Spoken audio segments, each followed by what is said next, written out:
오늘 11월 23일 갈라디아 11번째인데요. 갈라디아서 6장 1절로 10절 말씀입니다. 오늘 말씀의 제목을 포기만 하지 말라는 제목입니다. 여러분, 우리는 분명 그리스도 예수 안에서 살고 있지만 때로는 우리가 살다 보면은 우리가 사는 삶이 너무 힘들고 어렵기 때문에 다 좀 내려놓고 싶다 하는 그런 생각이 들 때도 있지만은, 그런데 그럴 때마다 우리를 도우시는 이는 어떤 사람이 아니라 하나님의 성령이셨으며, 두 번째로 말씀으로 말미암아 우리를 자꾸 조명해 주시고 우리를 이렇게 세웠다는 거죠. 그래서 오늘은 갈라디아서 6장 안으로 들어가게 되는데요. 1절 말씀을 우리 다시 한번 같이 읽을까요? 시작. 형제들아, 사람이 만일 무슨 범죄한 일이 드러나거든 신령한 너희는 온유한 심령으로 그러한 자를 바로잡고 너 자신을 살펴봐. 너도 시험을 받을까 두려워하라. 언젠가부터 우리 사회에는 옛날에 없었던 어떤 칭호가 많죠. 껄피감 지금 사장님이요, 또 한 건 나가서 회장님이라는 호칭이 흔해졌지만은, 아무튼 이렇게 상대를 부를 때 호칭이 그렇게 좀 중요하죠. 지금 사도 바울 선생은 갈라디아 교인들에게 뭐라고 하느냐, 형제들아, 이제 친근감 있게 부르거든요. 이것은 아마 예수 그리스도를 머리로 하는 한 몸으로 생명 공동체임을 고백하는 호칭이다, 이렇게 보지요. 1절 말씀은 이렇습니다. 교회 안에서 누군가가 죄에 빠진 것이 드러났을 때 그 대처하는 방법에 대해서 지금 말하고 있는데, 본문에서 바울이 말하고 있는 죄라는 것은 어떤 악한 것이라거나 어떤 상습적인 습관적인 죄하고는 다르다는 점인데요. 왜냐하면 우리들도 세상을 살다 보면은 전혀 의도치 한 것은 아니지만은 단지 내가 연약한 것 때문에 이렇게 허물이 생기거나 범죄할 때가 있는데, 지금 바울은 그러한 경우를 말하고 있는 것이죠.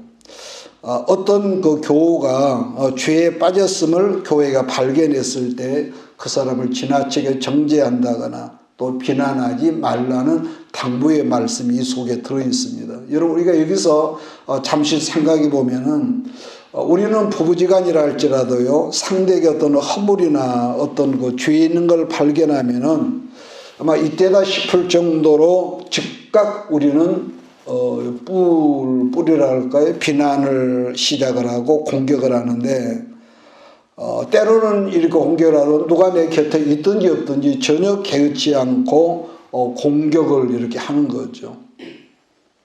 그렇게 상대를 그처럼 공격한다는 것은 어떤 심리입니까? 나는 당신보다 낫고 다르다는 확신과 더불어서 이렇게 하다 보면 다시는 상대를 보지 않을 사람처럼 이렇게 어떤 단절하려고 하는 그런 의도로 어떤 싸나움을 가지고 공격한단 말이에요. 더 기가 막힌 것은 또 이런 게 있습니다.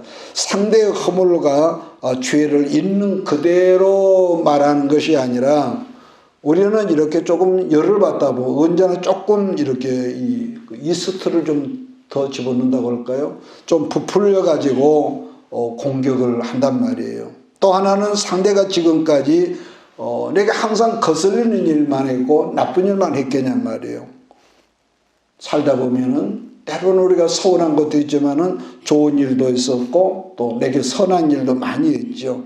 그런데도 지금까지 내게 어떤 잘한 것이나 선하게 행동한 것은 전혀 없는 것처럼 깡그리 잃어버리고, 지금 당장 내게 거슬리는 것, 내게 잘못한 것만 아주 몇 곱으로 부풀려 가지고 공격 모드로 상대에게 대시를 하는 것을 우리 스스로 보는 거죠.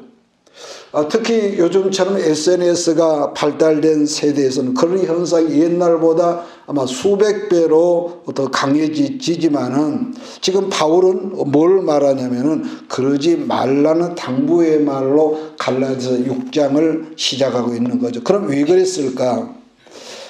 여러분이 나는 아직도 여러모로 내가 나를 보다 서툴고 부족한 부분이 있을지라 분명한 것은 우리는 오늘도 성령의 인도를 따라서 이 길까지 왔으며 말씀으로 인도를 받는 삶을 살다가 오늘도 교회에 와 있단 말이에요. 그래서 바울은 지금 말하기를 온유한 마음으로 그 잘못된 마음을 바로 잡아주고, 온유가 첫째거든요. 잡아주고, 또 그 사람을 비난하는 대신에 뭐라고 합니까? 도리어 나를 살펴서 유혹에 빠지는 일이 생기지 않도록 너도 조심해야 해, 이렇게 당부하죠.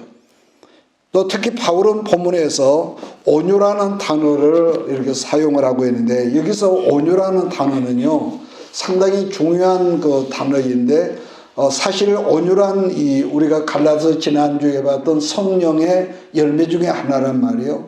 그러니까 분명한 것은 본문에서 온유라는 말은 이렇습니다. 그 사람이 유유부단하거나 나해가거나 물로 터진 그러한 개념이 아니라 부드럽고 겸손하지만 더불어서 뭐가 있겠습니까? 그 속에는 굉장히 강인한 어떤 것이 들어있는 단어라는 점을 우리가 알아야 하는 거죠. 여러분, 우리가 아는 대로 바울이 처음부터 겸손하거나 온유한 사람은 아니었단 말이에요.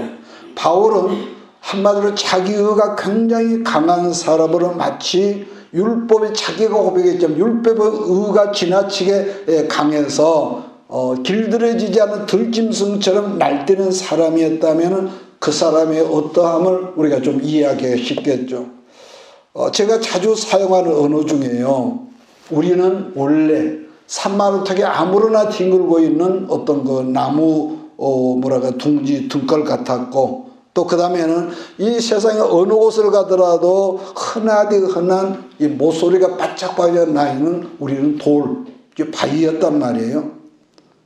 그처럼 우리가 쓸모없었던 나였는데, 어느 날 전문적인 탁월한 조각가이신 그분에게 여러분과 내가 픽업을 당했고, 그때부터 나의 뜻이나 내 꿈이나 내 의도와 의도는 전혀 상관없이 그분은 우리에게 오셔서 상관하셨으며 잔소리하시고 우리 어떤 모난 부분을 잘라내시고, 또 날카로운 칼로서 이거 끌어낸다든지, 그러면서 그걸로 끝나는 줄 알았는데 때로는 불 속에 집어넣으셨더니 어쩔 때는 차지한 물 속에 오랜 동안 우리를 이렇게 집어넣으시고죠.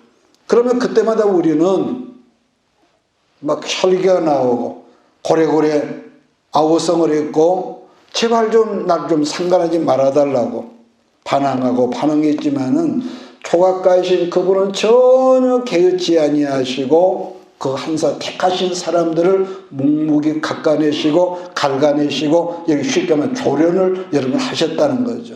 그렇죠. 그처럼 긴 시간 세월 속에서 다루신가 조련을 당하고 났을 때에 다른 사람들이 언젠가부터 어떤 그 사람, 아니 여러분과 내게 말하기를 당신은 참 온유해, 참 옛날과 달라, 이런 그 단어를 사용하는 것을 우리는 가끔 듣는 거거든요. 무슨 말이냐면은 보이지 않는 그 손과 하나님 말씀과 성령으로 훈련되고 절제된 새로운 강인함이 보였을 때 사람들이 우리를 참 온유하다 이런 표현을 한다는 것이죠.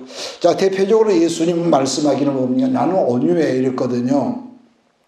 성자 예수님 본래 그분은 창조시대부터 하나님과 함께 하셨던 하나님이시지만, 문제는 그분이 이 땅에 대속의 제물로 사람의 몸을 입고 이 땅에 오셨다는 것이며, 또 한 가지는 우리가 똑같이 어렸을 때 성장 과정을 거치면서 결국은 그분이 성장했을 때 십자가를 지셨다는 것 자체가 결국은 온유며 순종의 결과물이라는 거죠. 여러분은 언제나 성령의 인도하심을 받아서 이처럼 온유한 마음이 되어서 잘못된 인도를 받아서 세상으로 빠져진 사람들을 오늘 성경은 정죄하지 말고 그처럼 온유한 마음으로 잘못된 인도를 너희가 해줘라. 쉽지만은 절대로 않죠. 왜냐하면 내게 싸나움인데 어떻게 온유를 우리가 하겠습니까만, 그러나 이것이 우리의 궁극적인 목적은 아닐지라도 하나님의 사람으로 자라다 보면은 여러분 그러한 역사가 여러분과 우리 모두에게 있어야 함을 믿습니다. 그래서 우리가 진리의 말씀으로 바로 세워져서 우리가 성령으로 그렇게 하나님의 사로 살려낸다는 것은 정말로 중요한 것이죠. 정말로 중요한 거. 2절을 제가 봅니다. 너희가 짐을 사로지라 그리하여 그리스도의 법을 성취하라고 그랬습니다. 그리스도 안에서 한 몸 된 성도들은 상대의 짐을 져주라는 당부인데, 그러면은 그런 행위가 뭐라고 하죠? 그리스도의 법을 너희가 성취하게 된다는 거. 여러분, 우리가 잘 아는 고린도전서 12장은 성령으로 말미암아 은사장이면서도 또 하나는 그리스도 안에서 한 몸을 이루는 각각의 지체를 이루는 장이라고 그랬는데, 바울 선생은 이런 말씀을 하셔서 고린도전서 12장 25절에서 7절을 보면은 몸 가운데 분쟁이 없고 오직 여러 지체가 서로 같이 돌보게 하셨느니라. 만일 한 지체가 고통을 받으면 모든 지체가 함께 고통을 받고 한 지체가 영광을 얻으면 모든 지체가 함께 즐거워하느니라. 너희는 그리스도의 몸이요 지체의 각 부분이라 그랬거든요. 자, 그렇기 때문에 쉽게 표현하면은 내 몸의 한 지체는 왼손이 다치기라도 하면은 어떠죠? 즉각 오른손이 왼손을 돕는단 말이에요. 자, 이 말을 이해를 하셔야 합니다. 뿐만 아니라 왼손이 통증을 느끼면은 내 온몸이 더불어서 어떻습니까? 더불어서 이 고통스러운 통증을 우리가 같이 느낀다는 거죠. 그럼 왜 그러느냐? 우리는 왼쪽과 오른쪽 우리 이 지체 부위가 다를 뿐이지 한 생명으로 연결된 뭐죠? 한 몸뚱어리니까. 이 말이 이해가 돼야 합니다. 그러니까 지금 말씀드린 것이 짐을 서로 짊어지는 원리고 방법이라는 것이고, 또 그렇게 하면 그리스도의 법을 너희가 이루어 갈 수 있다는 이 말을 하는 거죠. 여러분, 그리스도의 법이라면은 한마디로 뭐겠습니까? 사랑이죠. 이건 하나님의 법이거든요.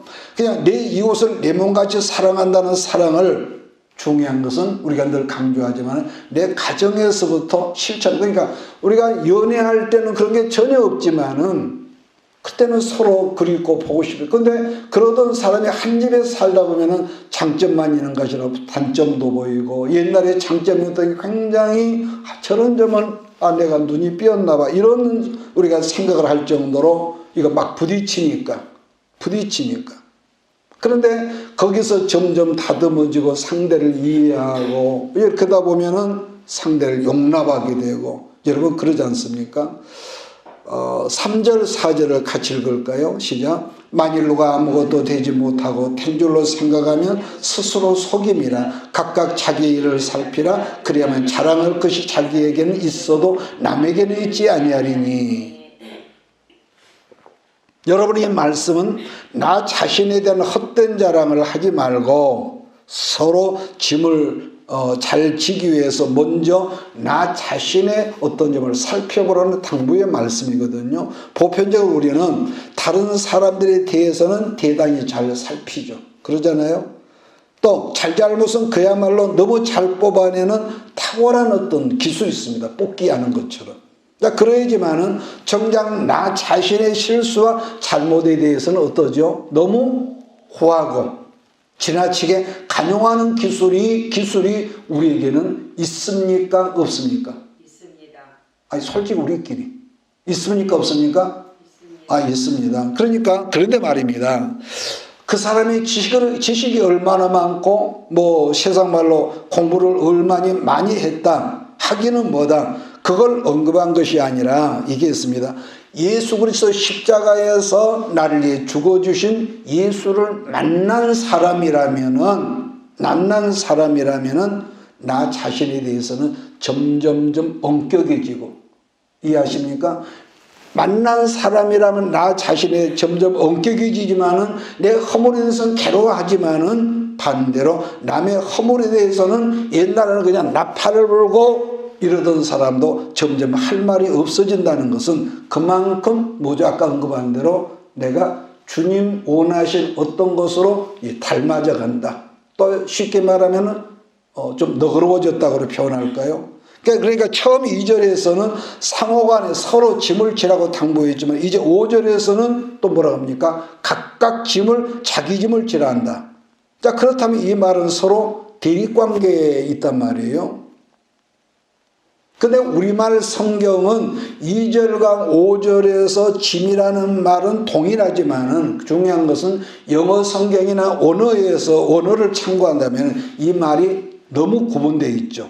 2절에서 말하는 짐은 나 혼자서는 도무지 감당할 수 없는 무거운 짐을 말했다면 5절의 짐은 나 혼자서 껐더니 들고 갈 수 있는 가벼운 짐이다. 이렇게 이해하면은 좀 접근이 쉽겠는데요. 쉽게 다시 말하면은 나 혼자 감당할 수 있는 내 허물과 짐은 자기 스스로 감당하라는 말이지만은 그러나 2절에서 무거운 짐, 나 혼자서 감당할 수 없는 무거운 짐이 있을 때는 서로 도움을 주는 그런 뜻을 담고 있는 것이죠. 6절 가르침을 받는 자는 말씀을 가르친다와 모든 좋은 것을 함께하라. 말씀을 배우는 사람은 말씀을 가르치는 사람과 모든 좋은 것을 나누어야 한다는 말씀인데, 여러분 이 말씀은 영적인 부분과 육적인 물질적인 모든 부분을 포함하고 있다는 거죠. 특히나 그 당시 갈라디아 지역 교회에서는 몇 번 말했지만은 유대인과 예루살렘에서 거짓 다른 복음을 가지고 와가지고 갈라디아 지역의 모든 교회들의 이 편지 풍파를 일으켰단 말이에요. 바울이 그동안 눈물로써 사흘에서 이 기초를 잘 닦아놨는데 엉뚱한 사람들이 와서 예수도 믿어야지만 모세 율법을 믿어야 우리가 구원받는다. 이 헛된 것을 주입한 것 때문에 교회 안에 큰 혼란이 생겼다는 말씀을 여러 번 제가 드렸단 말이에요. 그러던 중에 그들 가운데서 바울로만에 길러진 이 평신도들 중에서 조금 성숙한 그리스도인들이 있었을 거 아니에요. 그때나 지금이나 똑같은 밥을 먹었지만은. 그래서 그리들이 그 교회의 모든 사정을 지켜보다가 좀 왔으면 좋겠는데 바울은 오지 않고 그래서 자기들이 나서서 말씀 사역을 쉽게 말해 평신도 사역을 시작했다는 점인데, 왜냐하면은 이 다른 엉뚱한 복음이 더 이상 갈라디아 교회를 넘어뜨리는 것을 더 이상 아마 볼 수 없었기 때문에 이들이 일어났을 거라는 것. 그러한 그들이 바울을 대신해서 갈라디아 교회에 이 말씀 사역에 집중을 하다 보니까 나중에 어떤 문제가 생겼냐 한다면 오늘 본문에 보면은 그들의 생활 문제가 굉장히 어려워졌다는 거죠. 자, 이 말을 이해가 되십니까? 그 집중을 하다 보니까 평신도지만은 자기들 생계 문제가 생겼다는 거. 자, 그러한 배경을 염두에 두고 영적인 것을 너희가 함께 나누었으니까 물질적인 것도 함께 나누라는 당부의 말씀이 이 속에 있단 말이에요. 자, 이러한 원리는 로마서 15장에서도 사도 바울의 그 어떤 생각을 우리가 발견해야 당시 예루살렘 교회 구제 헌금에 대한 언급을 하면서 그들에게 빚진 자로 서로 영적인 것을 너희가 나누었으니까 물질적인 짐도 함께 나누는 것이 너무 당연하다는 그런 당부를 하죠. 잠깐 우리가 로마서 15장 27절을 찾아가서 여기서 한번 보겠습니다. 로마서 15장 27절.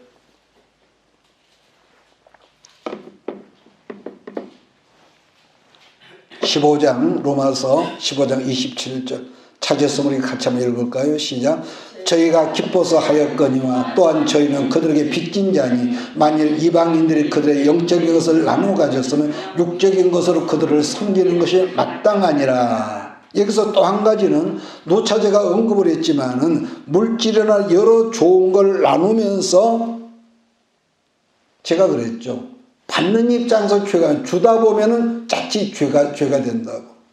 그러니까 그걸 내가 나누어주면서 그걸 어떤 수단화하지 말라는 당부인데, 사실 세상은 그렇죠. 우리가 누구에 주더라도 자기 이익과 수단을 계산을 하고 주고 나누고 베푸는 경우가 많단 말이에요. 자, 그런가 하면 어떤 목적을 가지고 교제를 하기도 했는데, 무슨 말이냐면은 좋은 관계를 이용하기 위해서 서로 나누는 그런 잘못된 어떤 것들이 있었다는 거죠. 자, 그런 수단은 결국 뭐가 되겠습니까?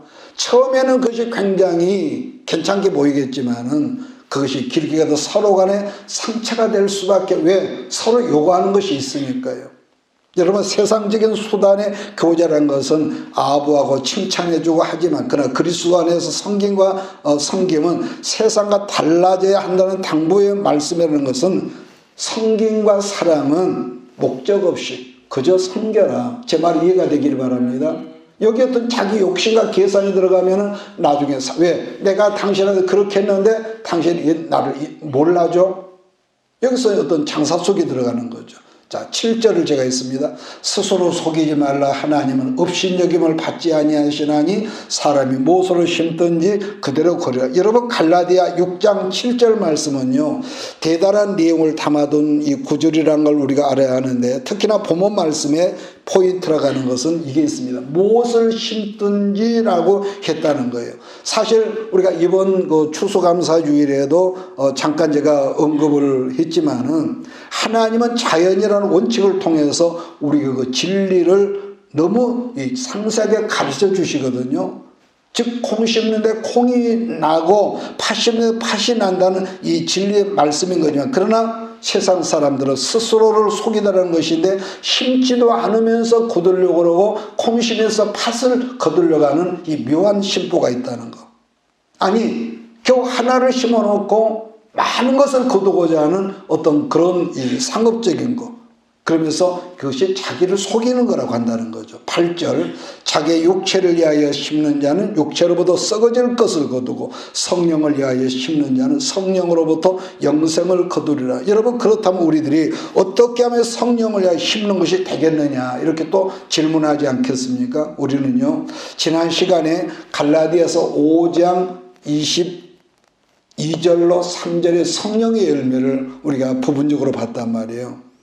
험한 세상에 우리들이 성령의 열매가 열리는 그런 삶을 살면은 거칠고 사나운 옛사람의 성품이 어느 순간 여러분의 옛사람이 아니라 예수를 닮는 사람으로 여러분 바꿔지는 것이죠.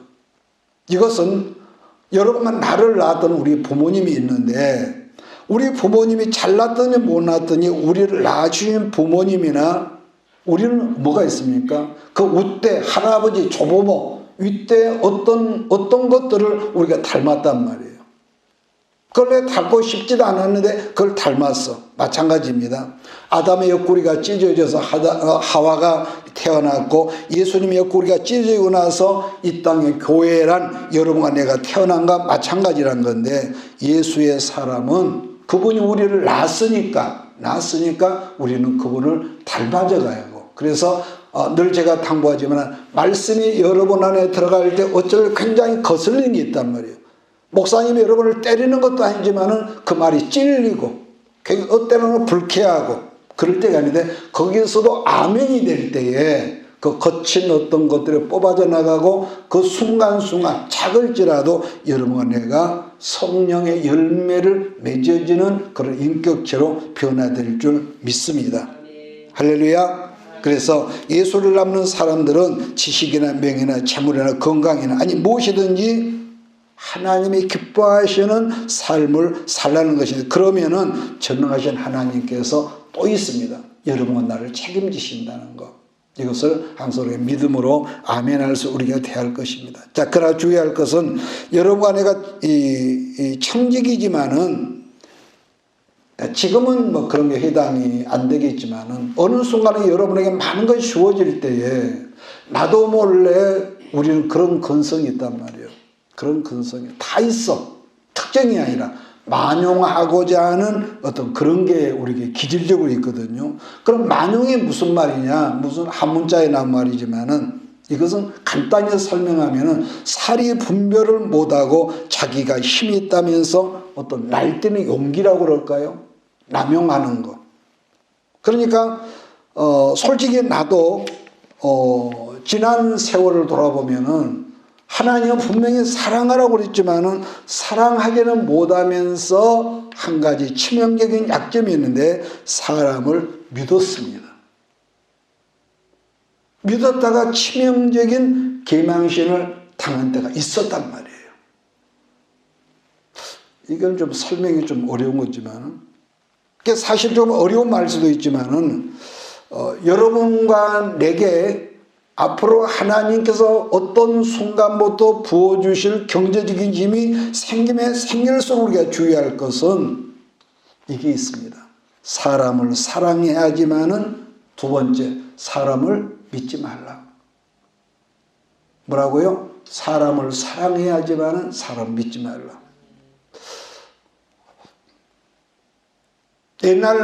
옛날에 수십 년 전에 우리를 이끌었던 스승 목사님이 늘 하셨던 말씀인데, 인정과 애정과 감정은 십자가의 원순이라고 그랬습니다.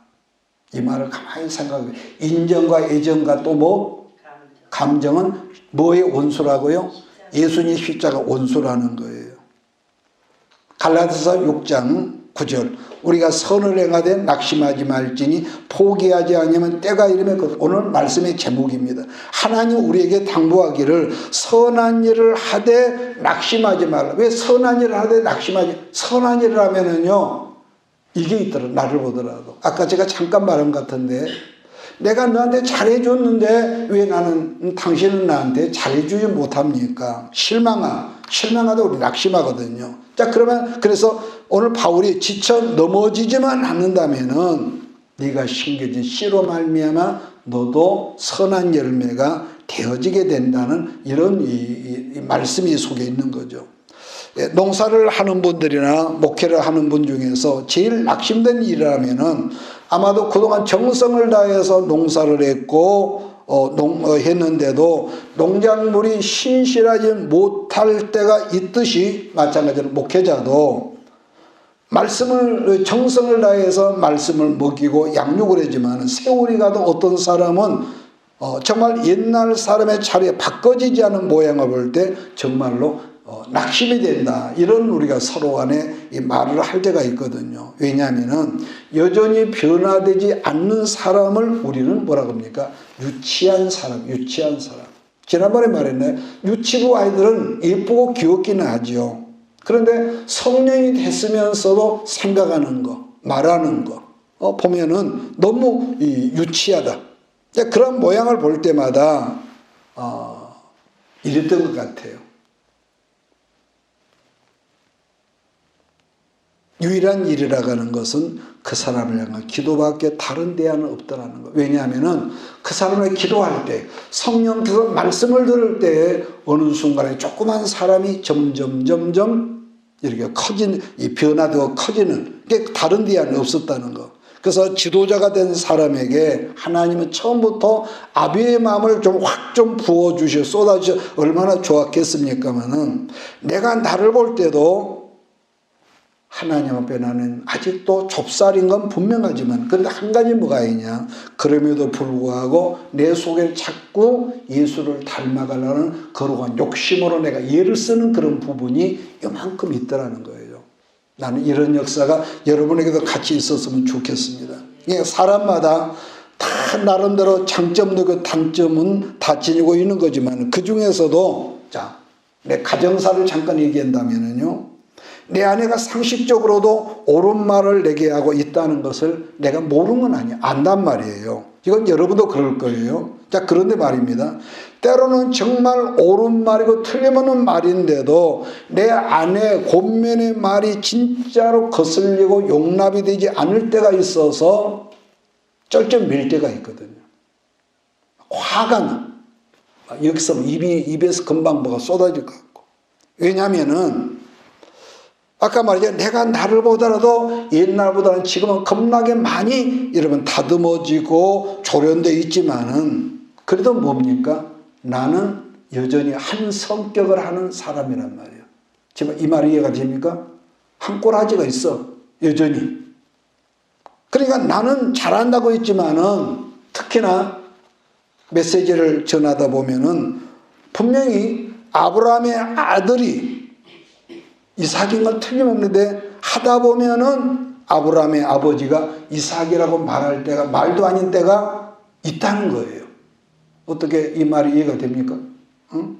그러면 그것을 잘못했다고 당연히 말해주는 것이 아내이고 사모이겠지만은, 아까 말한 아직도 한 성격 꼬라지라는 내가 그 말을 용납이 안 될 때가 있더라는 거죠. 용납이 안 될 때가. 이런 경우는 내가 노력을 한다. 이걸 아직도 내가 안 죽었네. 아직도 내가 덜 죽었네.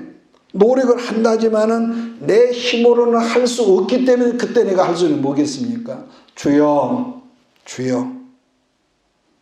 기도하는 것밖에 없죠. 하나님, 내가 아직도 이래요. 내가 아직도 이래요. 그러니까 아직도 내 소망이 많고 내 뜻도 많지만 그래도 하나님께서 원하시는 모양으로 살고 싶은 갈망이 실수가 있고 다듬어지지 않고 모서리가 있는 나를 보지만은 그걸로 끝난 것이 아니라 그럼에도 불구하고 주님이 원하시는 모양으로 살고 싶은 갈망이 내 안에 있더란 말이에요. 여러분도 그러지 않겠어요? 거기에서 뭘 보고 깨닫냐 한다면은 내 안에, 자, 이거 끝내겠습니다. 내 안에, 이삭이라는 세력이 아직 덜 자랐구나. 이삭. 아시죠? 무슨 말이냐면은, 이삭이나 이스마엘이나 둘 다 누구 아들입니까? 아브라함의 아들이란 말이에요.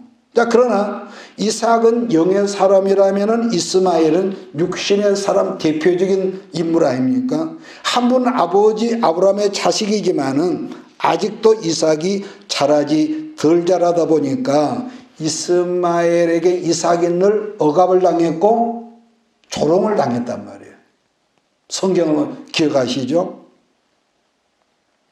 그래서 우리가 성경상에 나온 것은 이삭의 어머니 사라가 그걸 쫓아내버리죠. 그럼 우리 입장에서 어떻게 하느냐 했을 때에 우리는 이스마엘을 미워할 수밖에 없고 경멸하고 대적할 수밖에 없지만은 그 대신에 미워해가고는 절대로 해답이 없거든요. 그러니까 어떻게 해야 하느냐? 부지런히 뭘 길러야겠습니까? 내 안에 이삭의 세력을 계속 길러야 하는 거. 그것은 우리가 밥을 안 먹은 애들이 성장을 못하듯이 마찬가지입니다. 말씀과 기도로 디모데전서 4장 5절에서 바울이 강조한 것처럼 이것은 우리가 이삭의 세력으로 여러 번에가 발전하고 성장하는 것은요, 말씀과 그 다음에 뭐라고 그랬죠? 기도 외에는 없다는 거예요. 기도 외에는 없어. 그래서 여러분, 바울처럼 그래 탁월한 영성의 대가였던 바울이 이런 자기 안에 자라지 못한 이삭의 세력 때문에 굉장히 갈등하는 내용이 여러분 그 로마서에 있거든요. 우리 거기 한번 읽고 오늘 시간 정리하겠습니다. 로마서 7장 15절로 21절입니다.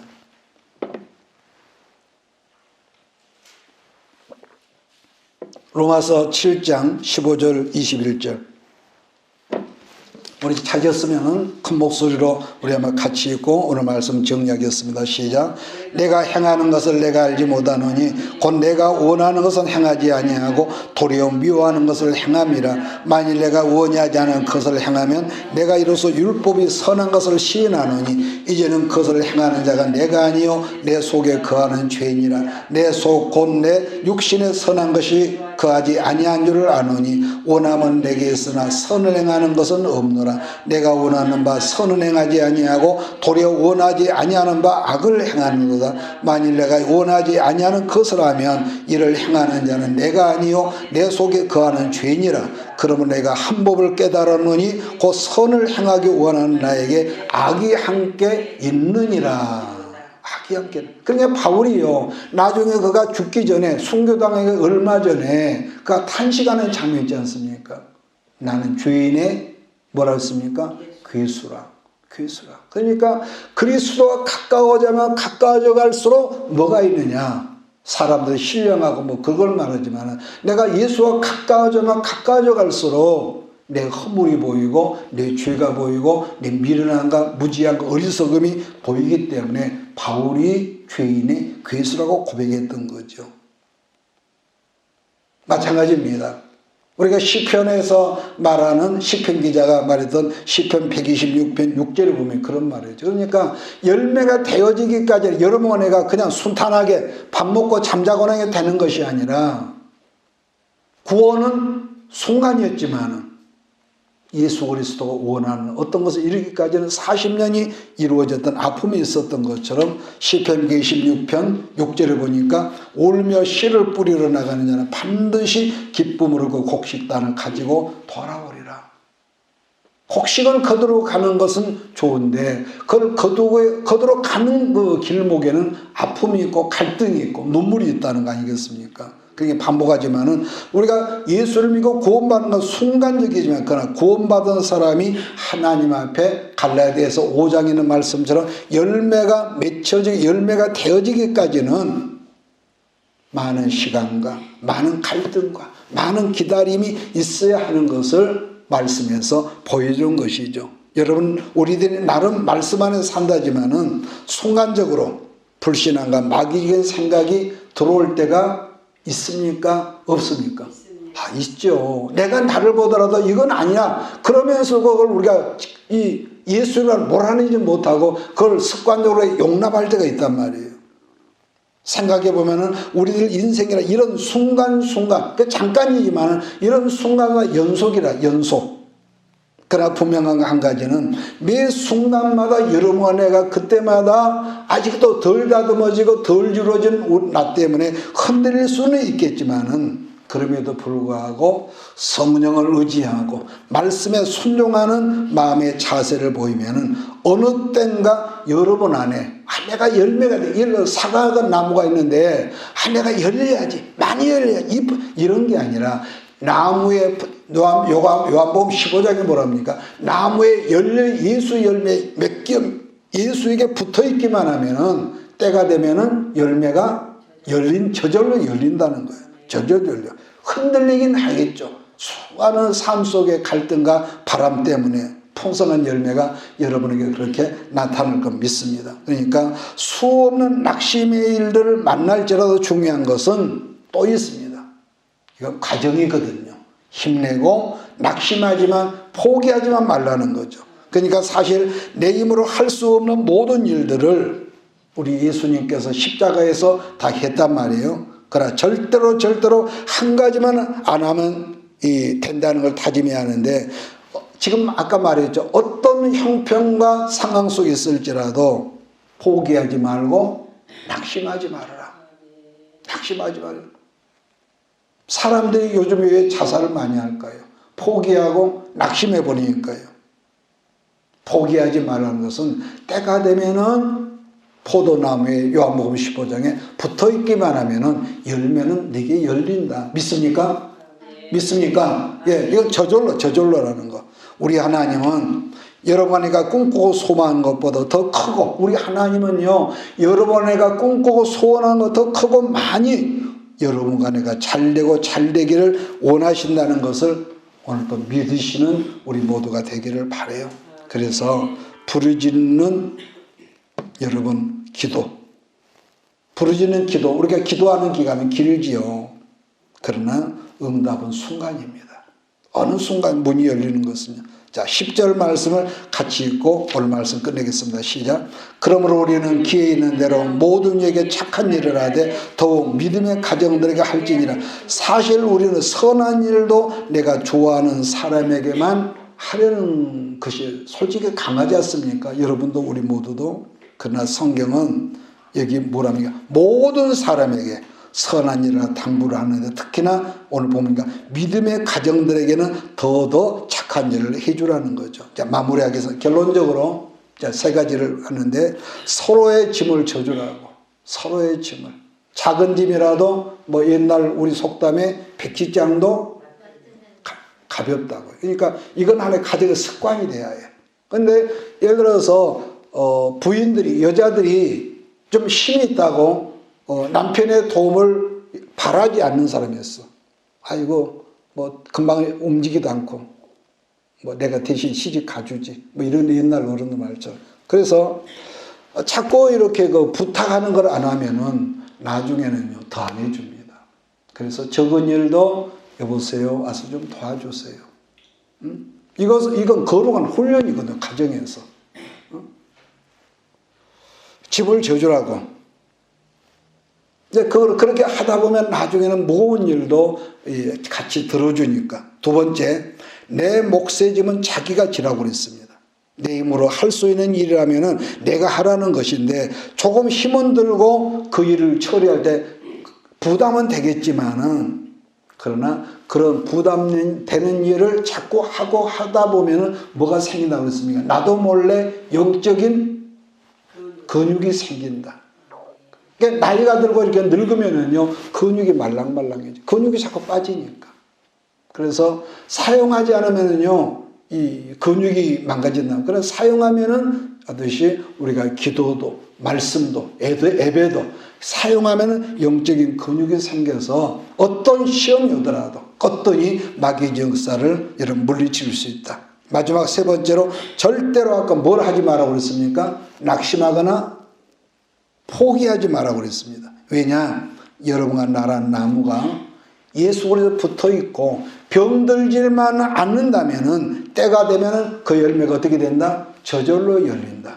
믿습니까? 저절로 나는 열매로서 풍성하게 열린다. 요셉이 감옥에서 나올 때에 바로왕은 요셉의 이름을 개명을 해줬죠. 사브낫 바네아. 사브낫 바네아.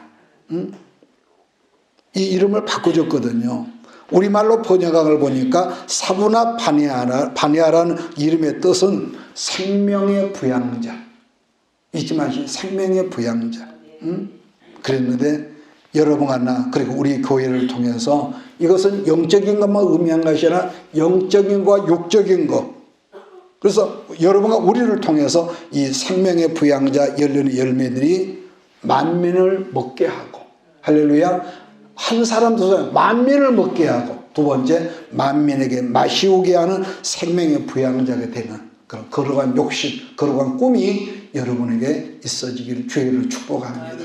기도합시다. 이것이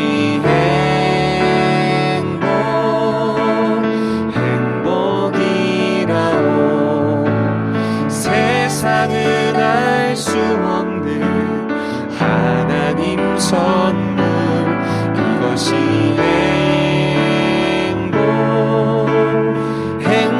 행복이라오. 하나님의 자녀로 살아가는 것. 이것이 행복이라오. 이것이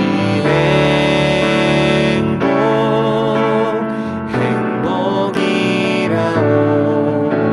세상은 알 수 없는 하나님 선물. 이것이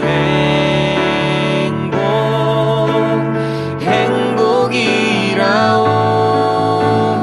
하나님의 자녀로 살아가는 것. 이것이 행복이라오.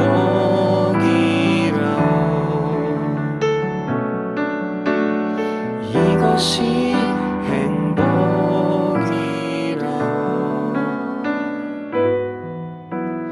이것이 행복이라오.